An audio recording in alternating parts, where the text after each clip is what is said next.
Σε αυτό το βίντεο του Photo Trails περπατάμε στο βορειοδυτικό Πήλιο.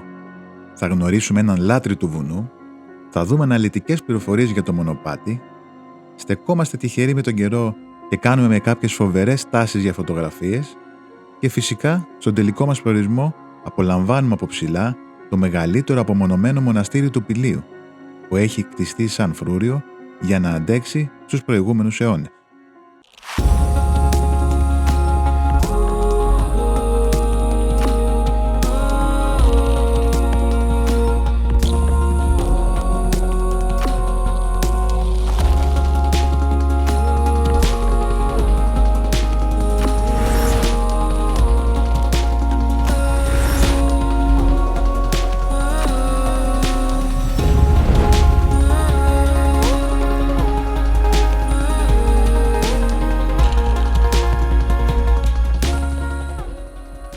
Ας δούμε όμως πρώτα που ακριβώς θα πάμε σήμερα.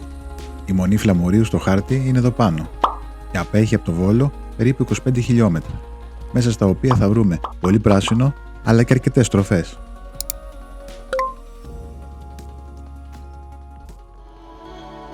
Η διαδρομή μας ξεκινά λίγο πριν φτάσουμε στη μαρτυρική Άνω Κερασιά. Οι πινακίδες και τα σημάδια είναι πολλά και σε κανένα σημείο δεν κινδυνεύουμε να χάσουμε τον προσανατολισμό μας. Το μόνο πρόβλημα είναι η κατάσταση του δρόμου που πρέπει να διανύσουμε για να φτάσουμε όσο πιο κοντά στο πιο όμορφο κομμάτι της διαδρομής. Αν έχετε 4x4 ή πάτε εκεί καλοκαίρι, μπορείτε να φτάσετε απευθείας μέχρι το Σταυρό. Για τους περισσότερους όμως από εμάς, καλό θα ήταν, ειδικά αν έχουν προηγηθεί και βροχές, να μην περάσετε τη θέση κάτω Γούρα, που βλέπετε σε αυτή την ταλαιπωρημένη πινακίδα.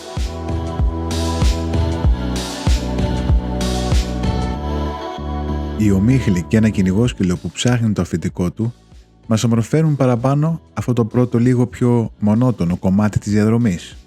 Το αφεντικό σου. Πού είναι το αφεντικό?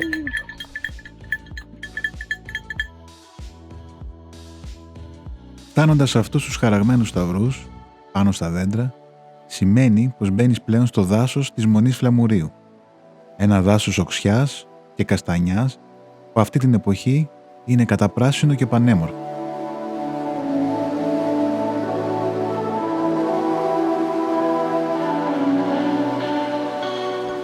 Σε αυτή την πεζοπορία γνωρίζω σήμερα για πρώτη φορά και τον Μανώλη. Ο Μανώλης ψάχνει και καταγράφει τα μυστικά του Πηλίου. Σπηλιές, καταράχτες, φυσικές πισίνες, παλιά αρχοντικά και άγνωστα ξοκλήσια είναι το αντικείμενό του. Δεν είναι λίγες οι φορές που έχω ξεφυλίσει σαν περιοδικό τις αναρτήσεις του στο Instagram και έχω αναρωτηθεί, μα καλά, που το βρήκε αυτό?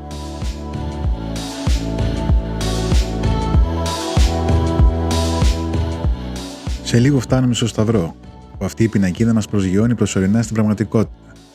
Αλλά πλέον από εδώ ξέρουμε πως αρχίζει και το πιο όμορφο κομμάτι της διαδρομής. Η ομίχλη μας έκανε τη χάρη και μας βρήκε στο καλύτερο timing. Κατεβαίνοντας σε αυτόν εδώ το χήμαρο, έκανε το παραπανήσιο βάρος που είχα στην πλάτη μου να βγάζει πλέον νόημα.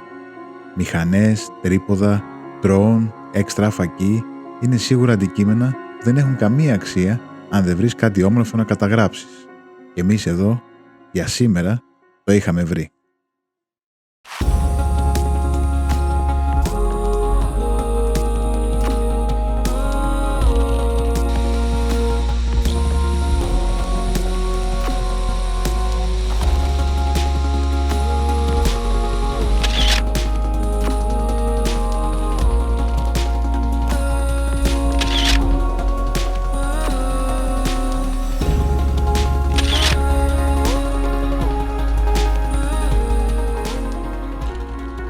Από εκείνο το σημείο και μετά μένει λίγο ακόμη για να αντικρίσουμε τη Μονή, που θεμελιώθηκε εδώ το 1583 από τον Όσιο Σιμεών και αποτελεί άβατο για τις γυναίκες, όπως γράφει και αυτή η πινακίδα στην είσοδο.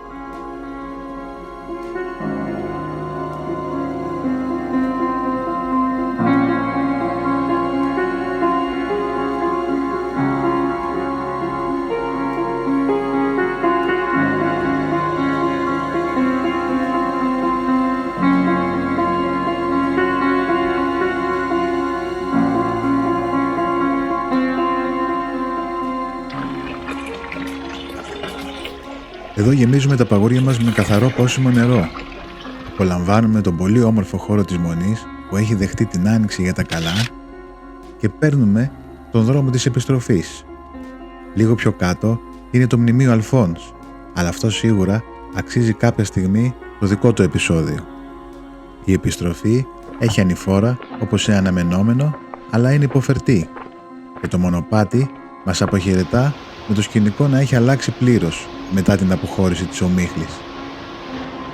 Κάπου εδώ αυτό το βίντεο τελειώνει και στο μυαλό μου έχει ακριβώς τον ίδιο σκοπό με αυτά τα κλαδιά που αφήνουμε στη θέση τους στην αρχή του μονοπατιού.